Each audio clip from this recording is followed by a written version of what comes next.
আমার কাছে মনে হয় আমাদের এই 8টা জায়গায় ডেভেলপ করা উচিত। কেউ যদি ডিফার করে ইউ ক্যান ডিফার। যে 1 নম্বর র্যাঙ্কিং আমাদের বলছে 1 নম্বরে যে আমরা এখন কোথায় আছি, আমরা কি কন্টিনিউয়াসলি গেম ডেভেলপ করতেছি, আমাদের গেম ডেভেলপ হচ্ছে যেমন বাংলাদেশে যেতে বা বাংলাদেশ ভালো করে বা নিজের যে প্লেয়ারটা নিয়ে কাজ করে ওটা ভালো করে। আমি আমাদের বোর্ডের পক্ষ থেকে অসংখ্য ধন্যবাদ দিচ্ছি। আর যদি আমাদের এইচএস সিস্টেমটা ঠিক হয়ে যায় তখন আমরা বেতনের স্ট্রাকচারগুলি ঠিক করে ফেলবো।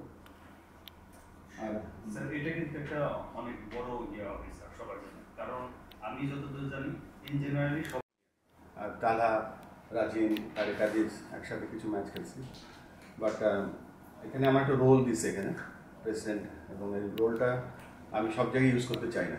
এটা রাদার একটা জাস্ট এ রোল।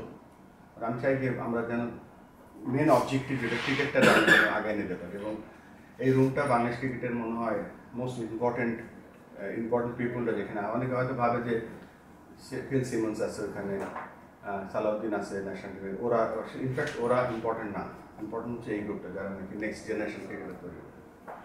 সো বড় একটা উপলব্ধি হলো যে আমাদের ক্রিকেট যদি আমরা আগে নিতে চাই তার একটা বড় শক্তির জায়গা হলো আমাদের কোচরা, যারা প্লেয়ার ডেভেলপমেন্টের কাজের সাথে খুব ক্লোজলি জড়িত, এবং সেসব প্লেয়ার যারা ভবিষ্যতে আমাদের টপ লেভেল ক্রিকেটে খেলবে, প্লাস আমাদের ইন্টারন্যাশনাল টিমকে রিপ্রেজেন্ট করবে।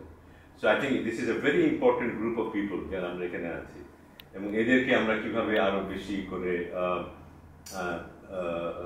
নলেজেবল করতে পারি, যে অলরেডি নলেজের প্রকৃতিটা সেটাকে আমরা কেমন আরো বাড়াতে পারি, সেটার মান আরো বাড়াতে পারি, সেদিকে একটা দৃষ্টি থাকবে আমাদের বিশেষ করে প্রেসিডেন্টের, এবং সেটারই শুরুটা আজকে, এবং এরপরে নিশ্চয়ই এইভাবে আরো অনেক প্রোগ্রাম হবে আমাদের।